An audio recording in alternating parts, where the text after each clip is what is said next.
I found this story where it shouldn't have been, and once you hear it, it doesn't let go. They buried me in a closed casket because my face was no longer fit for love. But love, true love, doesn't give a damn about the flesh, and Eleanor. She opened the box anyway, like what you're hearing.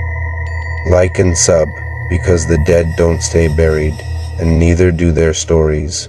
Love dies in daylight.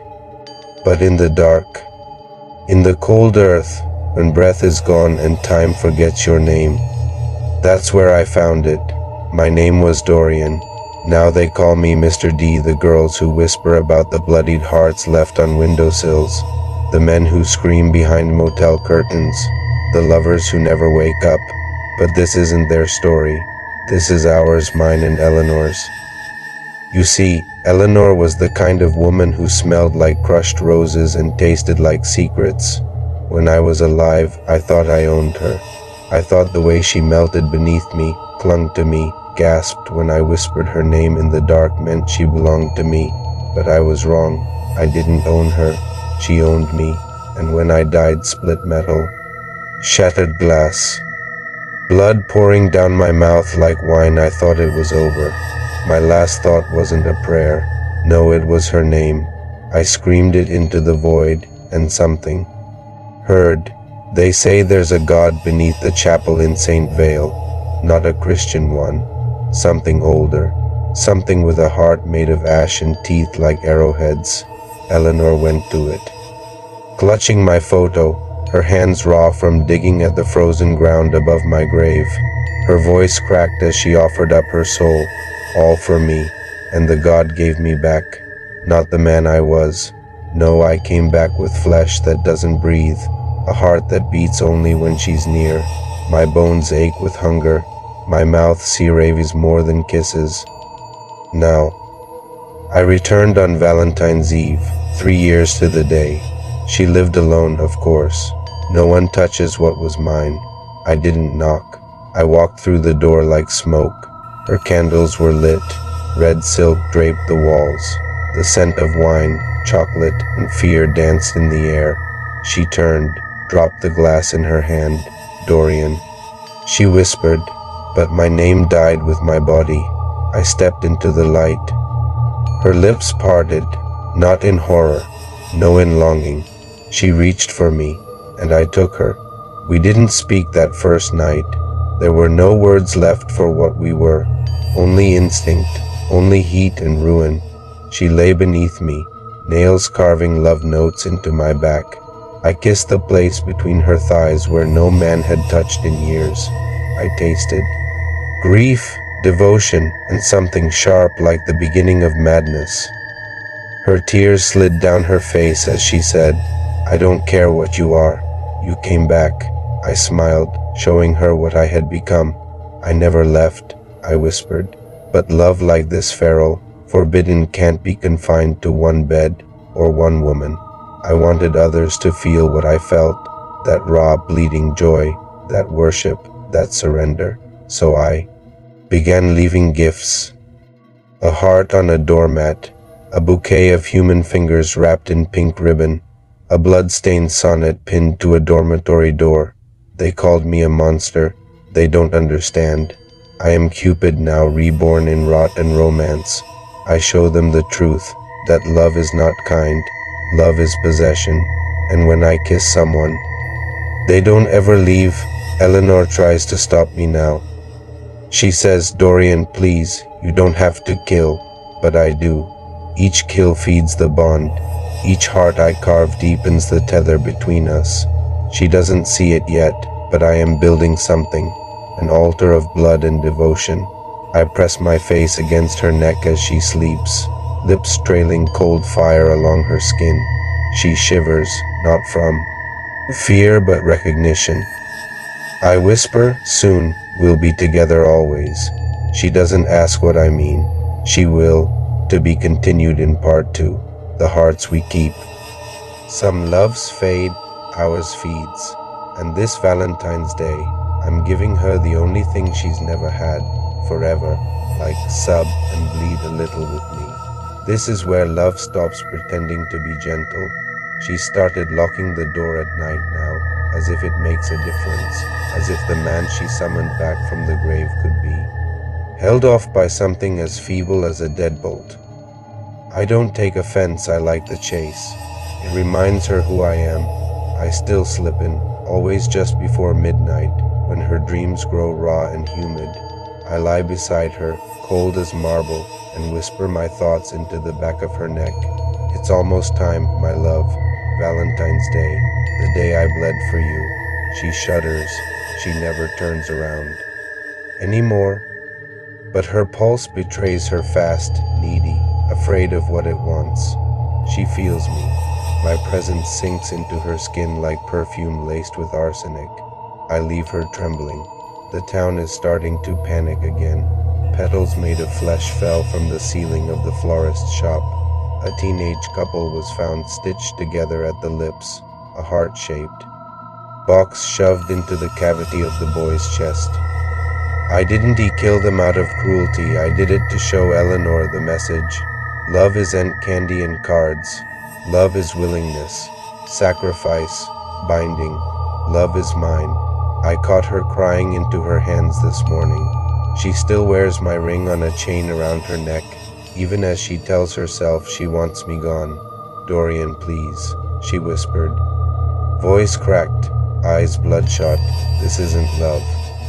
But I heard it in her tone like a woman begging for rough hands not to stop. She doesn't know the difference anymore. I sat behind her, wrapped my arms around her shoulders, and kissed the salt from her cheek. No, I murmured, this is the only love that ever mattered. She didn't fight. She never really does. She thinks I've come back just for her. That this is a story of romance twisted into obsession.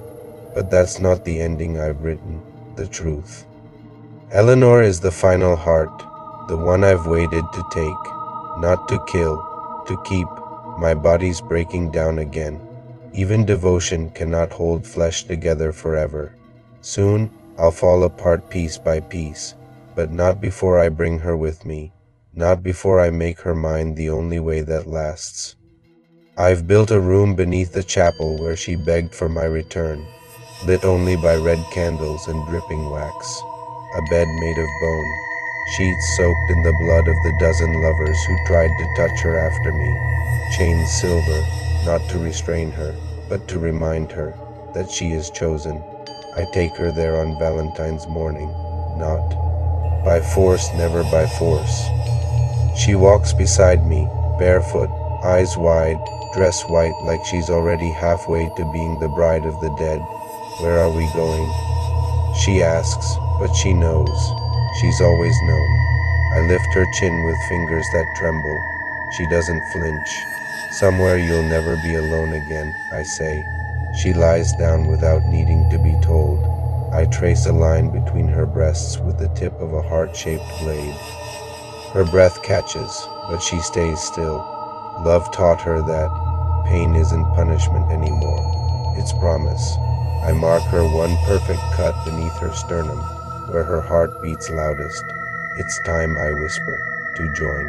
And just before the blade slips in, I lean down and kiss her mouth, not to silence her, but to claim her one. Last time, our blood mingles, our skin fuses. I feel her soul twist around mine like silken water. Her scream is not fear, it is acceptance. The God beneath the chapel stirs again. It sees us, two lovers, one corpse, one gift. The candles extinguish. The world above forgets our names. But in the dark, I hold her still, forever. I told you, didn't I? Love doesn't die. It just waits and waits and waits the end. I found this story where it shouldn't have been, and once you hear it, it doesn't let go. Part 1. They laughed when she cried. They thought it was just a prank, a little blood, a little shame. But when you humiliate someone on Valentine's Day, you don't just break their heart, you summon something, like what you're hearing. Like and sub. This isn't your typical love story. This one leaves bodies behind. They never say my name, but they always leave a space for me in the cracks. In the blood, In the moments before the scream, I'm Mr. D. Some say I'm death, some say desire. I say I'm what's left behind when love becomes something sharp. The girl in the red dress, they called her Molly, soft-spoken, shy, wore pink hearts like armor, thought the world was a little better than it really was. I watched her. From behind the mirror that night, I saw when they gave her the fake love letter. I watched her smile bloom like a rose opening too early. I saw her open the box, a pig's heart rotting, bleeding through the paper, the glitter falling like ash, the hallway filling with laughter, teeth, cruelty, and I saw her eyes change. That's when I whispered her name. That's when she heard me. She didn't make it home, not all the way. They said she tripped, said she broke her neck, but I know what really happened. When she fell into me, and I never let her go. For 10 years I've held her heart in my hand, feeding it, letting it pulse to the rhythm of rage. Now it beats for one thing, vengeance. And tonight I let her go. No, unleash her. Marcy was first. Of course it was Marcy. The one who handed Molly the box. The one with the biggest laugh. Still pretty, still cruel. The box was already waiting on her bathroom counter. One rose, a blood-red card, to the prettiest liar in school. I loved watching you fall. She dropped the card, stared into the mirror, and saw Molly behind her, a reflection that didn't match reality. She died in the tub, wrists like opened mouths, petals floating over her like a veil. Joel was second, football legend, now a hollow man in a hollow life. He laughed when she showed up at his door, said her name, invited her in. She didn't speak, just handed him a rose. The stem slid into his throat like it belonged there. The town whispers, 2 deaths, same class, same week, same roses. They think it's coincidence. I call it justice. There were 5 who planned it, 3 remain, and when the bouquet is complete, 12 roses, 1 for every year she lay in silence. I will take what's mine, because this was never just her story, it's ours, and I'm not done yet, to be continued in part 2, the final rose. Part 2, the final rose, 3 names, 3 lies, 3 people who smiled as she shattered. But now the roses are blooming again, and this time they come with thorns, like what you're hearing. Like and sub. We're not done until the last name bleeds. Time doesn't move for the dead, it coils. For Molly, each step forward is just another rotation back to the moment they broke her. But for me, for Mr. D, this is the harvest. Rage ripened, love turned black, and tonight we reap. There were 5, 2 are already rotting. Now come the final 3. The next is Aaron, class clown. He wasn't the mastermind, but he filmed it, posted it, laughed loudest when she ran. Now he manages a gas station at the edge of town, still wears the same smirk, but not for long. When Molly walks in, he doesn't recognize her. Why would he? She's no longer the girl he humiliated, she's the storm he built. She places the rose on the counter without a word. He chuckles. Someone got a secret admirer. Then she looks up, just long enough for him to remember. His face drops, but it's too late. The petals explode, glass shatters, his body hits the floor behind the register. Smile gone forever. The next rose is for Miss Halden, their teacher. She didn't plan the prank, but she knew. She watched Molly run, did nothing. Her silence cost a life. Now she has to listen. When she finds the rose on her windshield, she freezes. In the classroom, the lights flicker. Molly stands by the blackboard. No one else sees her, but Miss Halden does. The chalk writes on its own. You could have stopped them. When they find her, she's curled beneath her desk, eyes wide, mouth full of petals. No wounds, just gone.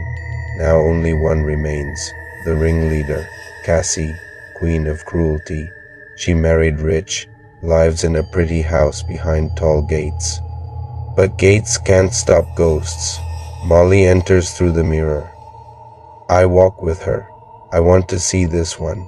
Cassie wakes to find roses blooming in her bed. Molly stands at the foot, face calm, eyes full of fire. You did this, she says. Cassie begs, pleads, says she was just a kid, but kids know when they're being cruel. Molly climbs onto the bed, places the final rose on Cassie's chest. Then she leans in and whispers, I brought someone with me. That's my cue. I enter the room like a shadow folding in on itself. She sees me just for a second, my grin, my teeth, my truth, then the scream. Later, all they find is the rose, blackened, wilted, soaked in something not quite blood. Crazy, right? News is saying it was suicide. Panic, mystery, but we know better. Molly walks out of the house into the dawn light. Her dress torn, hands stained, but her eyes clear, free. I've never seen her so radiant. Our bouquet is complete, and me, I fade for now. I've done what I was summoned for, but I never go far. There are always more broken hearts, more cruel games, more people who laugh when they should listen, and when they do, I'll be there, with a whisper, a rose, and a body waiting to bloom. The end. I found this story where it shouldn't have been, and once you hear it, it doesn't let go. Part 1. Love therapy begins. This isn't therapy. It's exposure. They said the Cupid's needle would make us love again, but all I feel is him watching me, like what you're hearing. Like and sub. This treatment might just kill you.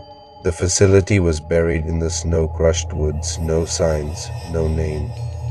Just a long stretch of cracked asphalt leading to a modern building that looked like a spa on the outside and a containment zone on the inside. They called it St. Herod's Institute for Emotional Recovery, but we just called it the needle because once they injected you, there was no going back. I came here to forget her, Elise, the one who carved her name into my chest with her teeth, who said love was a war and I was her favorite battlefield. After what she did, I thought I'd never feel again, but that's exactly what Dr. Arlen promised feeling. Not pills, not talk, something new, something transformative. They called it Cupid's needle, a compound that doesn't just open your emotions, it dissects them, it shows you the origin of your heartbreak, injects it into your bloodstream, makes it dance behind your eyelids. You don't get to watch your trauma, you get to live in it again and again until something inside you breaks or snaps back together. Day 1, they put us in private rooms, all white, no clocks, no phones, just journals and a little red call button. We were warned never to press unless it was an emergency. We were told the drug would be administered at night during sleep, that it works through dreams. That's when it starts. The first night was quiet until I opened my eyes and found myself standing in Elise's apartment. But it wasn't a memory. It was wrong. Everything felt waxy. The air smelled like rotting flowers. She stood there, smiling, but her teeth were too many. Her eyes were gone. Just holes filled with fluttering wings.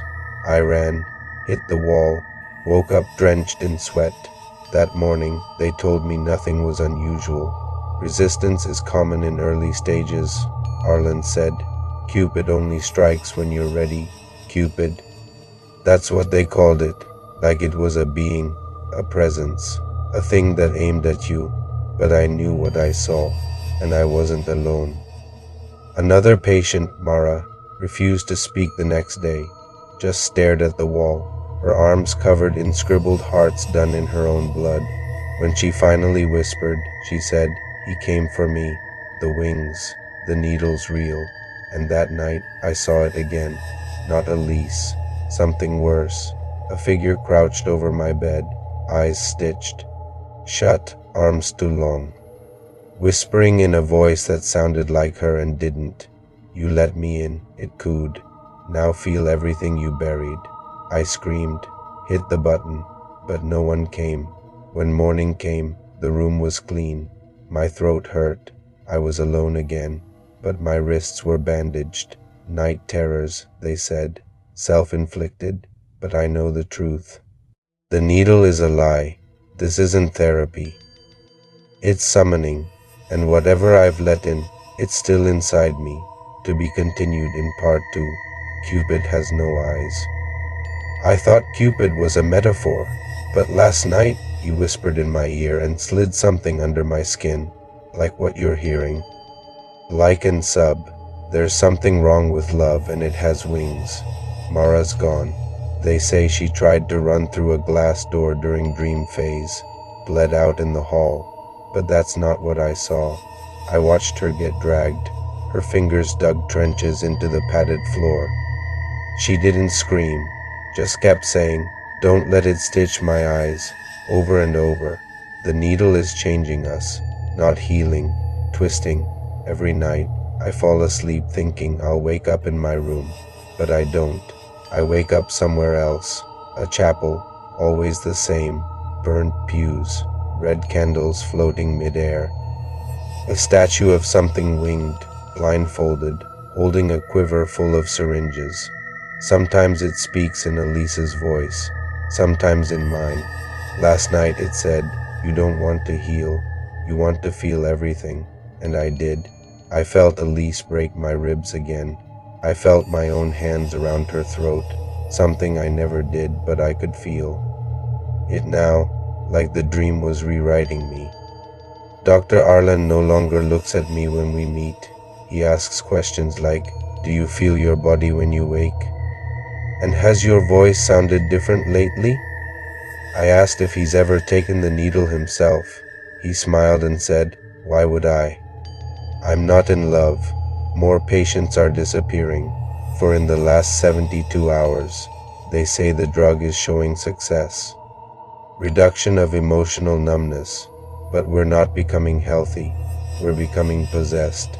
And last night it kissed me, the blind thing. The statue moved, bent down, pressed its cracked, stone lips to mine. I couldn't breathe. I could feel something crawl down my throat. When I woke up, my gums were bleeding and a syringe was under my pillow. They keep telling me this is progress. But Cupid isn't shooting arrows. He's sewing himself into us, and I don't know whose thoughts I'm having anymore. To be continued in part 3. The quiver is empty. Cupid's Needle Part 3. The needle was never medicine. It was a ritual, and I think I'm the last dose, like what you're hearing. Like and sub. This is the final injection. They've locked the doors. No more sessions. No more group. Just the hum of the red lights and the sound of patients sweeping through the vents. Arlen is gone. His office empty. But his notes are everywhere, scratched into the walls of the hallway, written in dried blood on the back of patient files. All of them repeat the same phrase: Cupid's needle must go deep to bloom. I haven't slept in 2 days. Not really. Every time I blink, I'm back in the chapel. Only now it's burning. The statue is broken. The syringes are empty, and it walks freely among us now. No blindfold, just a face made of everything I've ever loved and hated stitched into one screaming expression. I saw Elise again, but it wasn't Elise. It wore her skin like a Valentine card folded inside out. It asked me if I wanted to forget. I said yes. It said, "Then let me in all the way." And I did. The pain was immediate, like being kissed with razors. Like every lie I ever told myself being peeled from the inside. But when it was done, I felt pure, not happy, not healed, but hollow ready. That's when I understood. The needle doesn't cure heartbreak. It transfers it into something else, something winged and ancient and hungry. And now I'm the one holding the quiver. Cupid's gone, but he left his legacy in me. The dreams are gone, but the hunger isn't. I opened the red emergency box. There was no phone, just a syringe labeled for completion. It was warm in my hand. It pulsed like a living thing. I didn't hesitate. I injected it into my heart. Now I walk the halls of St. Herod's alone.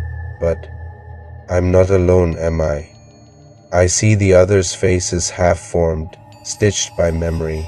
They bow when I pass. I think I'm the new Cupid now, and I have no arrows, just a whisper, a kiss, a needle, and love. Love never dies. It just finds a new host. The end.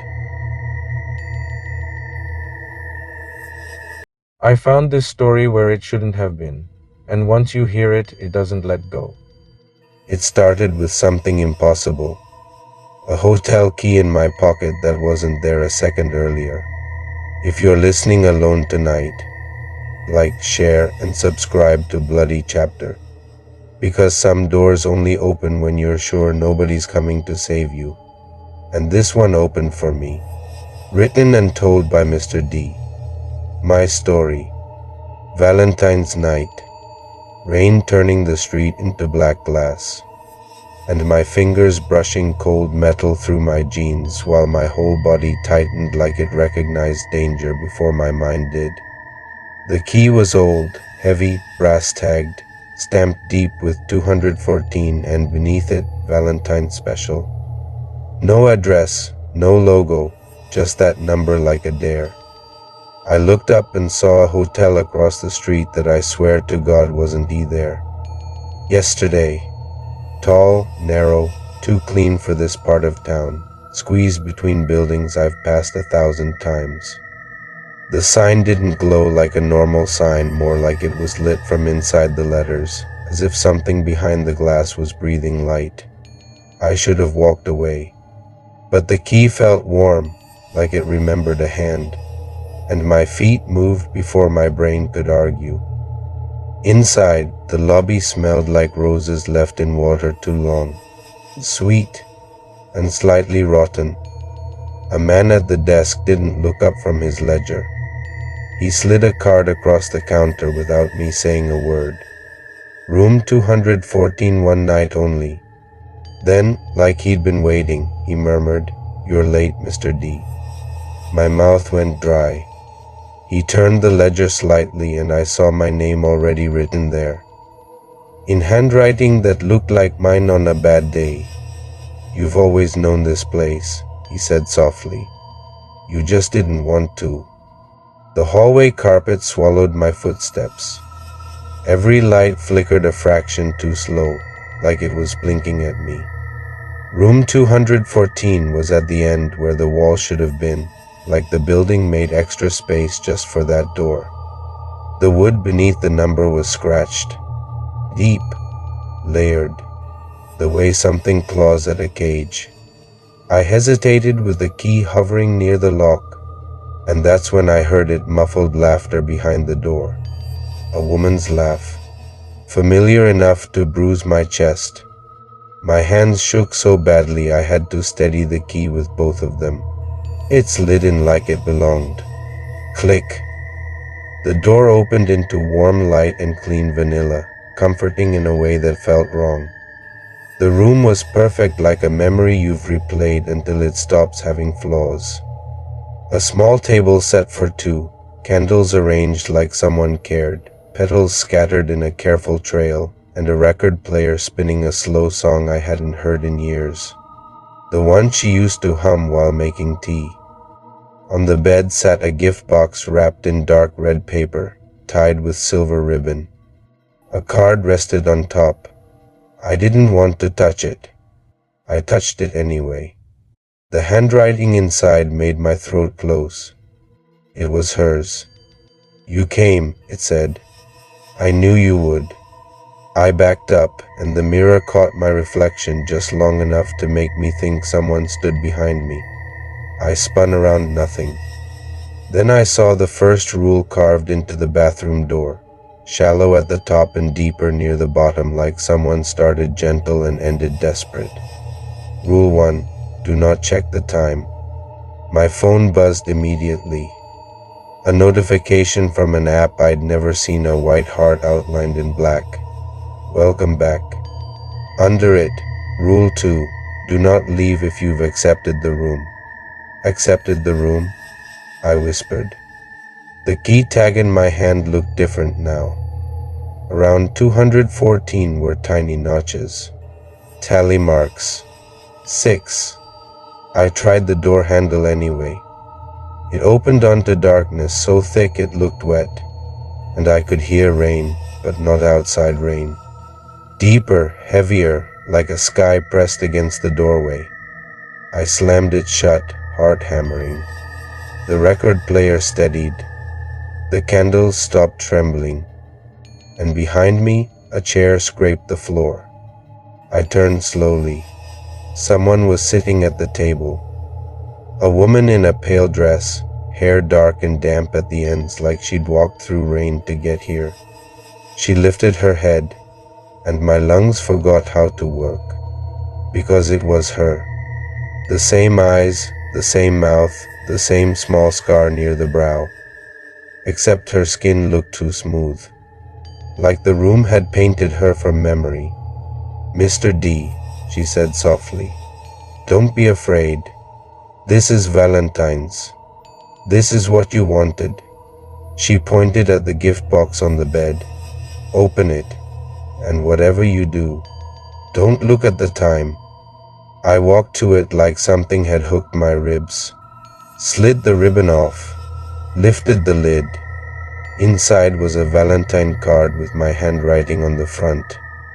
Not mine now, mine from years ago. I opened it, and the words split my night in half. 7 minutes until you remember. Behind me, her chair scraped closer, and her voice slid into my ear like warm breath. Good, she whispered. Now we can begin. The second I read 7 minutes until you remember, the room tightened around me like the walls had muscles. The candles flared, then steadied, watching. The record player clicked and slid right back into the same slow chorus, like it was strapped in a ritual. I tried to swallow, but my mouth tasted like pennies and old fear. What is this? I asked. The woman her smiled, but it wasn't a human smile. Too smooth, too certain. A Valentine, she said softly. A chance you begged for. I stared harder and caught it. The details were perfect until they weren't. Skin too even, eyes too glossy, like a memory stretched over something wrong. You're not her, I whispered. She didn't look offended. She looked amused. I'm what the room has of her, she said. I'm what you kept. You buried it. Tried to forget, huh? My phone buzzed and the White Heart app opened by itself. Black text on bright white like a rule book. Rule 3, do not say no out loud. Then, Rule 4, the room only takes what you love. My throat tightened. That's sick, I muttered. She leaned in slightly, almost tender. Love is always sick, she replied. It just dresses up for Valentines. She glided to the bed and opened the box wider, like she was serving dessert. Beneath the card was a small velvet pouch. My hands moved anyway. I poured the contents into my palm. A ring. The ring. The one I bought years ago and never gave. The one I hid after everything collapsed because it hurt too much to admit I'd planned a future. You kept it, she whispered. Even after you said you didn't want it. I never said that, I snapped. And the mirror shimmered like water. Headlights in rain. Her face turned toward me, pleading. My hands locked on the steering wheel. And my own voice, clear as a knife. I don't want you like this anymore. The memory hit so hard my knees went weak. I'd softened it in my head, but the room brought it back sharp. 7 minutes, she murmured. To remember, I looked down at the key and saw the tally marks had changed. 7 now, counting me. I backed away and grabbed the door handle, forcing my body to move. It turned. The door opened. And for one perfect second, the hallway looked normal: carpet, lights, distance, the front desk far away like an exit to real life. Hope surged through me. I stepped out, and her voice floated behind me, gentle as a lullaby. "Mr. D, you didn't say goodbye." Lights went crazy, shadows covered the floor, and the man at the desk finally looked up, eyes pale and flat. "He accepted," he said calmly, and his pen scratched my name deeper into the ledger. My phone buzzed. "Rule 5. If you leave without payment, the room delivers in your place." Whoa, my heart pounded. Payment? I asked. The woman stood in the doorway of 214 like she couldn't cross it. "You want the life you imagined," she said. "The ring you want, the dream photo, the future where this rain doesn't feel like punishment." My phone screen changed to 2 buttons.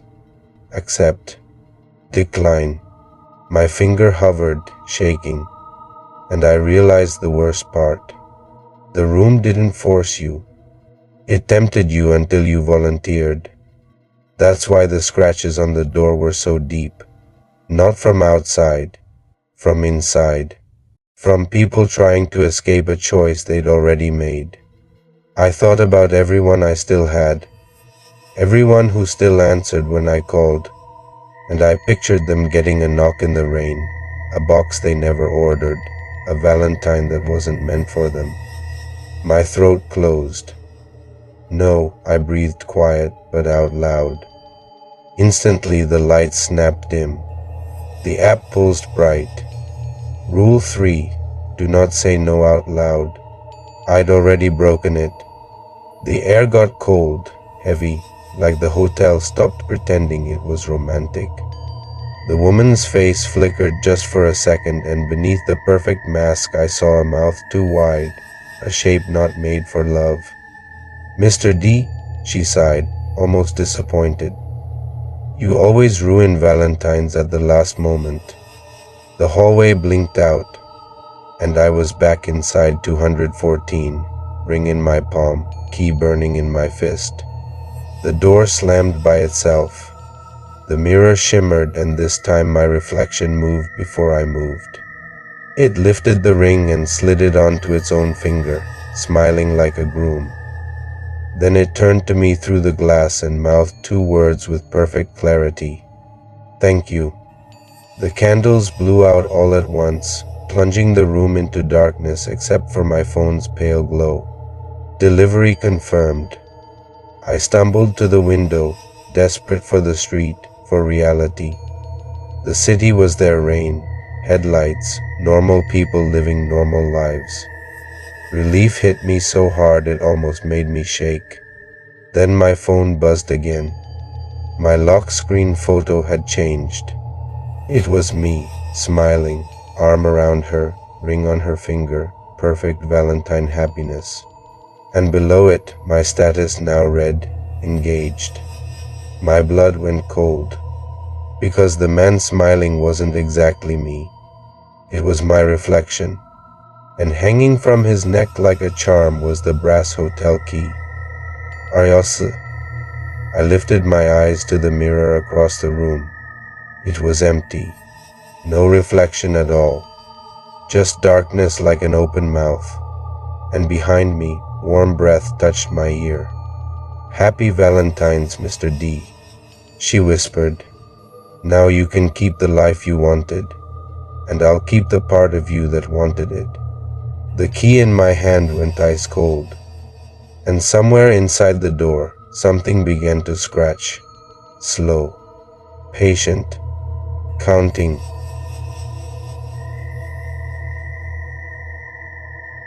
I found this story where it shouldn't have been, and once you hear it, it doesn't let go. It was 3:17 a.m. on Valentine's night when my doorbell rang once. Not twice, not a mistake. Just one clean press like whoever was out there knew I was awake. I didn't move at first. I listened to the rain tap the window and watched the shadow under my door. Then my phone lit up with no sound, like it was afraid. If you're listening alone tonight, like, share, and subscribe to Bloody Chapter. Because some gifts don't come with a receipt. They come with a warning. Written and told by Mr. D. My story. I went to the peephole and saw nothing but hallway darkness and a wet box placed perfectly on my doormat, centered like it had been measured. No footsteps, no elevator, no neighbor door, just a box. I cracked the door and cold air slid in like a hand. The package was plain brown paper with my full name written in neat cursive, and my stomach tightened because I knew the handwriting. My mother's. My mother has been gone for years. I brought the box to my kitchen table, water dripping onto the wood, and told myself there was a logical explanation. Prank. Coincidence. Old handwriting copied, but my hands were already shaking as I peeled the paper back. It came off too easily, like it wanted me to open it. Inside was a smaller heart-shaped box, black with a faint red sheen like dried petals, and a bone-colored card on top that read, "Say yes, and it stays." I muttered, "Yes to what?" And my phone buzzed again. A new app icon had appeared by itself. A little heart-shaped delivery truck. It opened without me touching it. White screen. Black text. "Welcome back, Mr. D." My throat closed. I tried to delete it. I couldn't. I turned my phone off. It turned itself back on. The app showed one order. Valentine delivery awaiting confirmation. And one button. Yes. No, no, no exit, no back. Just yes. I stared at it and felt watched, not by a person, by something patient. The heart-shaped box made a faint clicking sound, like it was settling into place. The rain outside got heavier, and I swore I wasn't going to press it. Then the smell rose from the box. A perfume I hadn't smelled in years, the one she used to wear, and my chest tightened like grief had fingers. I opened the heart box, tissue paper folded perfectly, a small glass bottle of that perfume, unopened, a single chocolate wrapped in silver, and beneath it, a tiny velvet pouch. I didn't want to touch the pouch. I touched it anyway. And inside was an engagement ring. My ring. The one I bought and never gave. The one I hid so deep I convinced myself I'd lost it. The room tilted, because no one should have been able to find it. My phone pulsed faintly like a heartbeat. Say yes, and it stays. The lonely part of me wanted it to stay. That weak part that hears rain and thinks maybe the universe owes him one soft night. My finger hovered over yes, and beneath the button a thin line appeared like a signature line. Not for a name, for a mark. I pressed yes. The screen flashed bright white. The heart icon filled in like something had been fed. The perfume bottle felt warmer when I picked it up, like it had a pulse. Then my front door clicked softly, not opening, just unlocking. I froze, staring at it. My phone updated. Delivery confirmed. Next delivery, 1:59. Next, I whispered, and the app answered with a line that made my stomach drop. Next delivery, someone you love. Under it, a real name appeared. Someone who still checks on me when I go quiet. Someone with a key to my place. My hands went numb, and the screen flickered to a photo taken from inside my apartment. Me at the table holding the ring, staring at my door. I hadn't taken it. I hadn't heard anything. And beneath it the app wrote, like a thank you note. Thank you for proving your love. The doorbell rang again. Once, and this time the sound came from inside the house. I didn't go to the door right away. My legs felt unplugged. My phone showed the countdown ticking down like my fear had been scheduled. 1:41, 1:40. I tried calling them. The call failed instantly. No ringing, no voicemail. I tried texting. The message wouldn't send. Then the app typed back for me. Don't worry, love is on the way. I threw the phone onto the couch like it burned. I shoved the heart-shaped box into a kitchen cabinet and slammed it shut. I checked the deadbolt. Chain on. Checked again. The doorbell rang, softer, polite. My phone buzzed. Terms. If you refuse delivery, we collect in person. I whispered. I never agreed. And the app answered with a frozen screenshot of my finger pressing yes. You signed. Then the cabinet clicked from the inside. Not a rattle. A click, like a latch being tested. I stepped toward it, heart hammering, and listened. A faint scrape like paper sliding. I yanked it open and the heart-shaped box was sitting there again, centered, clean, like it had never moved. The bone card on top had changed. Love must be witnessed.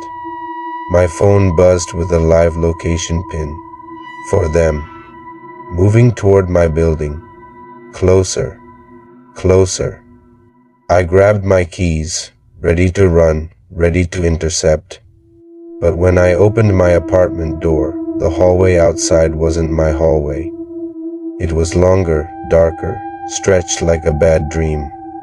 The exit sign glowed a sick red, and the rain sound wasn't outside anymore. It was in the corridor, dripping from the ceiling in slow, heavy drops.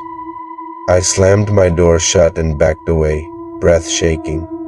My phone updated. Delivery window open. I turned and saw a pen on my coffee table that hadn't been there a second ago. Glossy black. Beside a thin card with a faint pink border. Sign here. I picked it up and the paper felt wrong. Too soft. Too warm. I dropped it like it was alive. Then I heard a voice on the other side of my door. Gentle. Familiar. Using my name the way only someone who loves you can use it. Mr. D? Are you awake? My stomach dropped.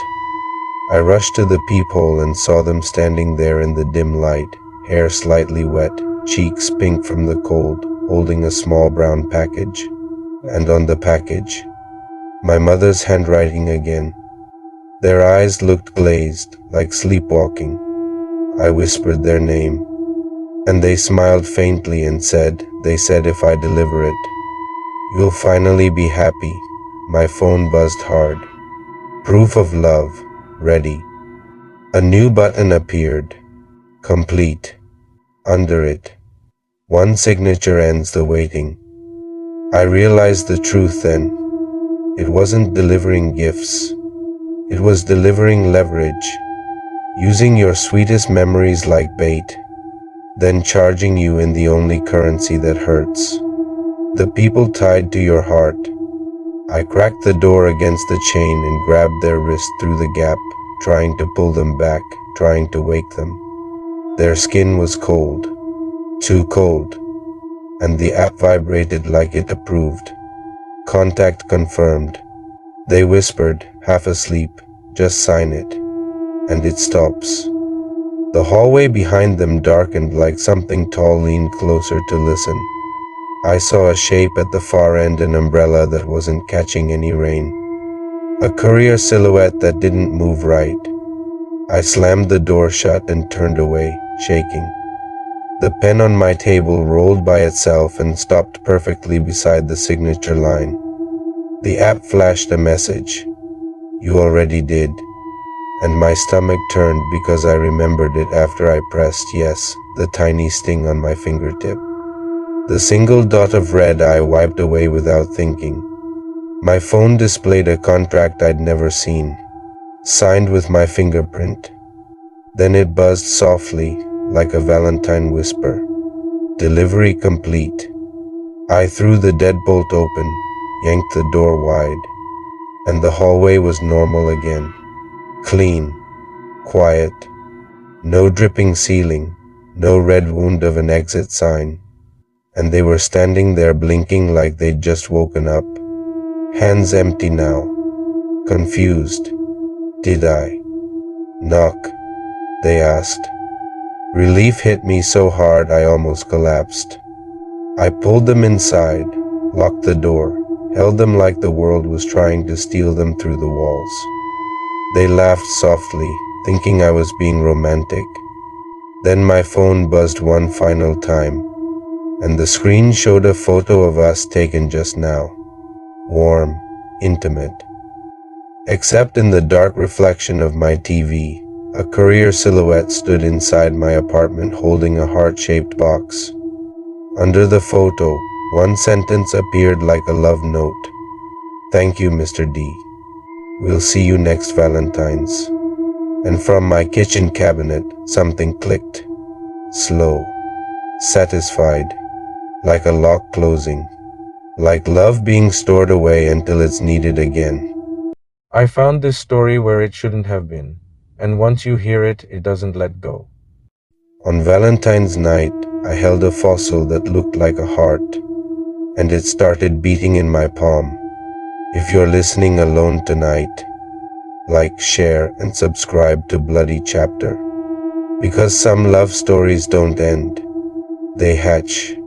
Written and told by Mr. D. My story.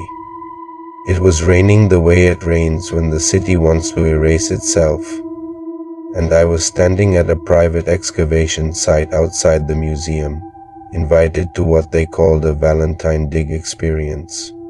Couples only. Lantern light, warm drinks, a little romance painted over mud and bones. I wasn't supposed to be there alone, not really. But life changes faster than plans, and sometimes you show up anyway just to prove you're still a person. They handed me a badge and didn't ask questions, which should have been my first warning. The site was fenced, quiet, and guarded like a crime scene. A woman in a clean coat led us down into a trench where the ground smelled old, like wet stone and time. Tonight you'll uncover something rare, she said, voice too calm, like she'd rehearsed it. A discovery you can share. Around me, couples laughed softly, holding hands in gloves, taking pictures they weren't allowed to post because phones were discouraged. I remember thinking that was strange for a romantic event. Then I saw the cameras mounted on the poles around us, watching anyway. They put each couple at a dig square like it was a date table.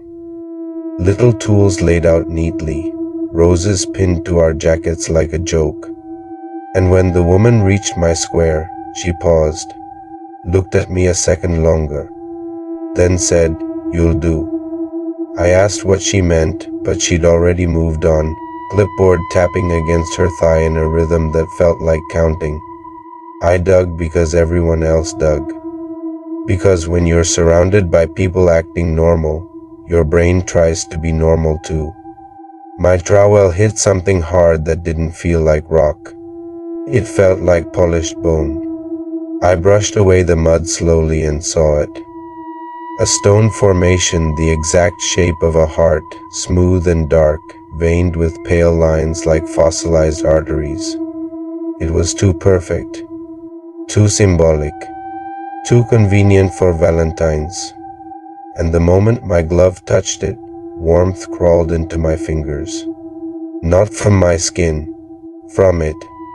I pulled back, breath catching, and the woman in the coat was suddenly beside me like she'd been waiting for that moment.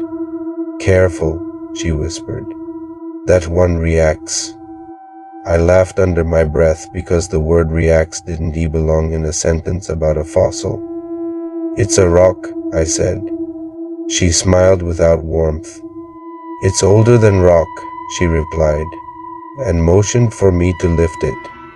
I should have refused. But every eye felt like it was on me, and I hated the idea of being the only one afraid. I lifted the fossil heart from the earth and it came free with a wet sound, like something letting go.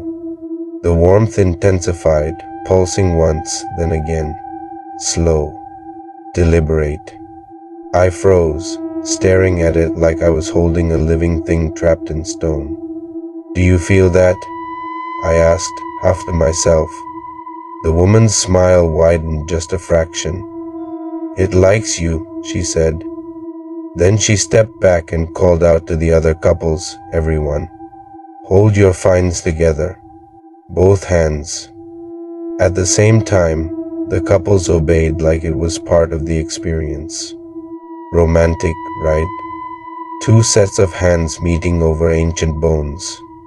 But when a man and woman near me touched their fossil together, the lights above us flickered. Not like a power issue, like something responded. A low vibration rolled through the ground, soft enough that you felt it more than heard it. And the fossil heart in my hands beat harder. I tried to set it down, but my fingers wouldn't let go immediately, like my grip had become instinct. Then a speaker crackled somewhere on the fence line, and a recorded voice began to play, calm and clinical. Pair bond response confirmed. Imprint phase initiated. Subject proximity increases reaction. Continue exposure. My stomach dropped. Because that wasn't a tour guide. That was a lab log. I looked around and noticed details I'd ignored: tranq rifles on security belts, the way the fences weren't just fences but layered with electric lines, the way the cameras weren't for memories but for monitoring. The woman in the coat watched us like a farmer watches livestock, and the vibration in the ground grew stronger, like a far-off engine waking up. One of the couples laughed nervously, asking if this was some immersive theater thing. The woman didn't answer. She just spoke into her headset low. Imprint confirmed. Multiple units. Proceed. The fossil heart in my hands pulsed again, and this time it wasn't subtle. It thudded like a heartbeat against my palm, and I felt a sting under my glove, sharp and quick, like a needle kiss. I yanked the glove off and saw a tiny dot of blood on my fingertip. The fossil had a hairline crack now, and something dark glistened inside it like wet resin. The recorded voice returned, colder this time. Do not separate once imprint begins. Separation triggers retrieval response. Retrieval. That word sat in my chest like a weight. I started backing away. Fossil heart held out like it was contaminated. And the ground beneath us answered with a deep tremor that made tools rattle. Somewhere beyond the trench, in the black rain, something massive moved. Not fast, not angry, just certain, like it knew exactly where its signal was coming from. The lights around the dig site flickered again, and far off, behind the fence, a sound rose from the earth, half roar, half groan, like a throat waking from 1,000-year sleep. The woman in the coat leaned close to me and whispered, almost lovingly, Congratulations, Mr. D. You've been chosen. The fossil heart beat once more, and the crack widened like a smile. I should have thrown it back into the dirt. I should have crushed it under my boot and ran. But the moment I tried to lower it, my arms trembled like my body understood a rule my mind hadn't learned yet. The fossil heart didn't want to be abandoned. It pulsed in my hand, warm and insistent, and the ground answered like a second heartbeat beneath the world. People started panicking now, soft panic first, the kind that asks questions and laughs at the same time. Then real panic, the kind that makes someone scream a name and realize names don't help. One couple tried to separate, one person stepping back while the other still held their fossil. And the vibration surged so hard the trench walls shed wet clumps of earth. The speaker crackled again. Separation detected. Retrieval response activated. The woman in the coat didn't look surprised. She looked satisfied, like the experiment was finally doing something worth writing down. Floodlights snapped on beyond the fence line, cutting through rain in long white blades. And for one terrifying second I saw it. Not fully, just the shape of it moving behind trees and equipment. Too tall, too heavy, a silhouette with a spine like broken knives. The ground trembled as it shifted, slow and patient, circling like it was catching a scent. The fossil heart in my hand beat faster, and the crack across it widened until I could see inside something glossy, dark, alive-looking, not stone at all. I backed away again, and the woman grabbed my wrist with gloved fingers like steel. "Don't fight it," she said softly. "It's already bonded." "Bonded to what?" I snapped, and she tilted her head like I was slow. "To you," she said. "You're the signal now." My phone, yes, I still had it buzzed in my pocket even though there was no service out here. I pulled it out and the screen was on, showing a red pulsing icon I didn't recognize, like a heart monitor line. A new message appeared, not from any contact, just plain text. Imprint, complete. Under it, mate response, active. My blood went cold. I looked up at the fence and finally noticed the scratches on the metal post's old gouges, deep, layered. Not from tools, from claws. This wasn't their first Valentine. This wasn't their first experience. A man near the far trench shouted that he could see something moving in the rain. Then the floodlights caught eyeshine to bright points far back. Then another pair, then another, like the dark had multiplied. Someone ran toward the exit gate, and the security guards raised tranq rifles, not at the thing outside. At us. "Stay in your squares." One of them yelled, voice cracking. "Don't break formation." Formation. Like we were part of a pattern. The fossil heart in my palm throbbed so hard it hurt. Like it was syncing with something huge and hungry out there. And then the fence line shook. Not a little. Violently. Metal screaming under pressure. The sound that followed was not movie dinosaur loud. It was worse. A low, chest-deep bellow that didn't just hit your ears. It hit your organs. People fell to their knees without meaning to. The woman in the coat let go of my wrist and spoke into her headset, calm as prayer. "Unit approaching. Prepare retrieval." Retrieval. I understood then. The love fossil wasn't a fossil. It was a biological lock. A nest marker. A mating signal preserved like a trap. Valentine's wasn't for romance. It was for timing. For imprinting, and I was holding the key to a creature's oldest instinct. The crack in the heart widened and something inside shifted, like a seed waking up.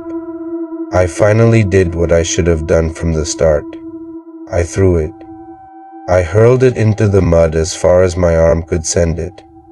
The fossil heart hit the ground and the pulse stopped for half a second, then the earth answered with a violent tremor, like I'd slapped a sleeping animal. The floodlights flickered, the fence screamed, and the thing outside hit it again. The metal bowed inward, rainwater spraying off it in sheets. A security guard fired a tranq dart into the darkness, and the darkness didn't care.